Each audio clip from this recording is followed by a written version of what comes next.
నమస్కారము. మాది అనంతపురం రూరల్ మండలము. నారాయణ పంచాయతీ పాపడి గ్రామ కాపసడిన రామకృష్ణారావు చెప్పుకుంటే వినమేమో కనుక 1949లో మాకు డాక్యుమెంటేషన్ రిజిస్ట్రేషన్ అయినాయి.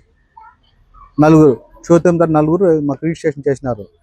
49 తర్వాత వాళ్ళు 1952లో బాగా పరిష్కారం చేసుకున్నారు. కానీ ఈ ప్రాపర్టీని తీసి చేసుకున్నారు. మళ్ళీ 62లో గొల్లపల్లిలో బాగా పరిష్కారం చేసుకున్నారు.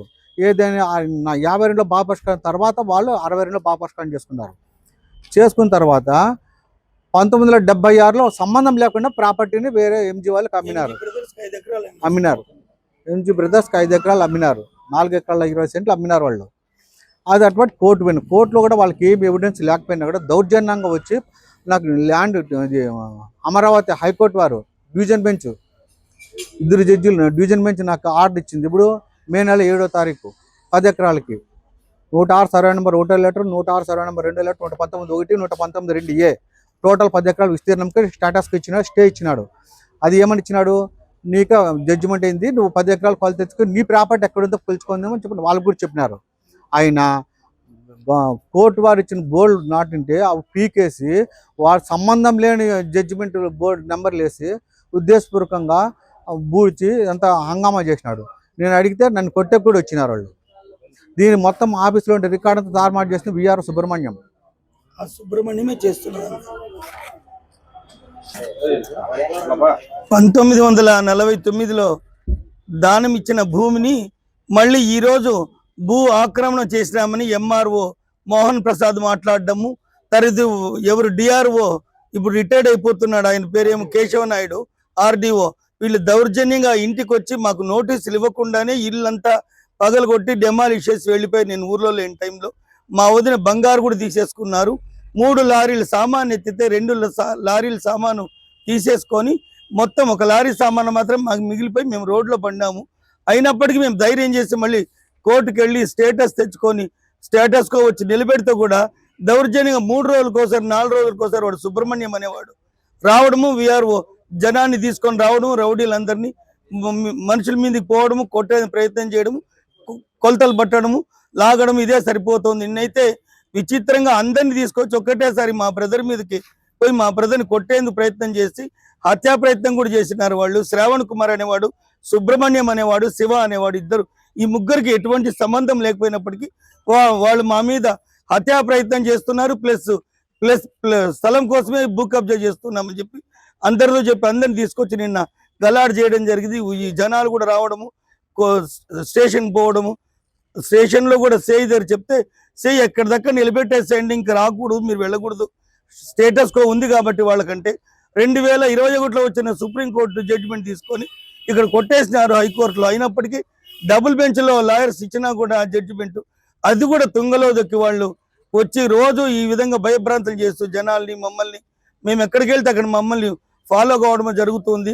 దయచేసి ఈ ప్రభుత్వానికి వినయం చేసేది ఏమంటే మాకున్న భూమిని ధర్మంగా న్యాయంగా కోర్టులో ఏ విధంగా జరిగితే జడ్జిమెంట్ ఆ విధంగా మా స్థలాన్ని మాకు ఇవ్వాలని మనస్ఫూర్తిగా కోరుకుంటూ నేను ఈ ప్రభుత్వానికి కూడా విన్నవించుకుంటున్నాను. దయచేసి ఇది వేరే విధంగా భావించకుండా, నేను ఎంతో పేరున్న గురువుని, నాట్యాచారుణ్ణి, నన్ను అనంతపూర్లోనే గౌరవం లేకుండా నా వ్యక్తిగత విషయాల్లో కూడా తలదూర్చి తపోవనంలో క్లాస్ కట్టింటే అక్కడ కూడా ఇవ్వద్దని చెప్పి స్వాముల వారికి వెళ్ళి చెప్పడం అనేది ఎంత మాత్రం సమంజసం కాదని ఆ సుబ్రహ్మణ్యానికి, ఆ శివకు, వాడెవడు శ్రావణ్ కుమార్కి, ముగ్గురికి హెచ్చరిస్తున్నాను. ఇదే నా విన్నపం. గౌరవనీయులైన పెద్దలందరికీ చేయు విన్నపం ఏమనగా, అయ్యా మేము గత 45 సంవత్సరాల నుంచి మేము ఇక్కడే జీవనం కొనసాగించుకుంటూ ఉన్నాము. టీ అమ్ముకొని బతుక్కునే వాళ్ళము. మాది కొట్టం సార్. మేము అప్పటి నుంచి వేసుకున్న కొట్టమే, కొట్టేసేంత వరకు మాకు అదే కొట్టమే ఉంది. మేము అట్లే జీవనం చేసుకొని సాగిస్తూ ఉంటే మాకు మన నుంచి కొట్టేసిపోయినారు సార్. మాకు అన్నీ ఉన్నాయి ప్రూఫ్స్, మా పిల్లల ఆధార్ కార్డులు కానీ ఏంటివన్నా కానీ అన్నీ మాకు ఈడనే ఉన్నాయి. ఈరోజు మాకు కొట్టేసినారు. మాకు జీవనోపాధి కూడా లేకోకుండా అయిపోయింది. మాకు కరుణించి మా పూర్వపరాలు విచారించి మాకు న్యాయం చేయాలని కోరుకుంటున్నాం సార్. మా పేరు మీద స్టే ఉంది సార్. మా స్థలం మాకు ఇచ్చేయండి సార్.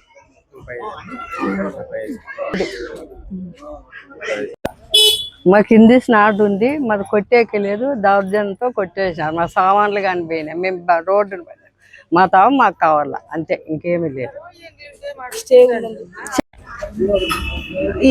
ఇక్కడ మేము స్థలంలో ఉండబట్టి దగ్గర దగ్గర 30-40 ఏళ్ళు అయింది. అప్పటి నుంచి ఇక్కడే ఉన్నాం మేము. ఇంతవరకు ఎవరు కానీ బోర్డులు నాటడం కానీ ఏమీ జరగలేదు.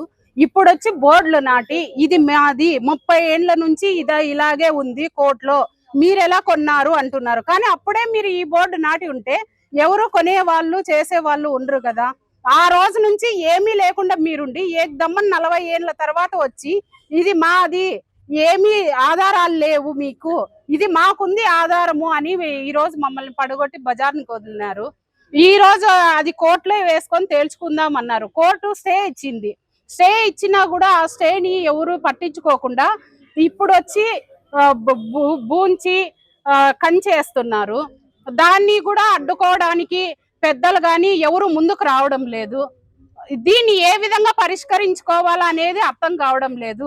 ప్రతి ఒక్కరు వాళ్ళకి సపోర్టా వీళ్ళకి సపోర్టా అనేది కాదు, ప్రజల గురించి ఆలోచించాలని ప్రతి ఒక్కరిని కోరుకుంటున్నాము.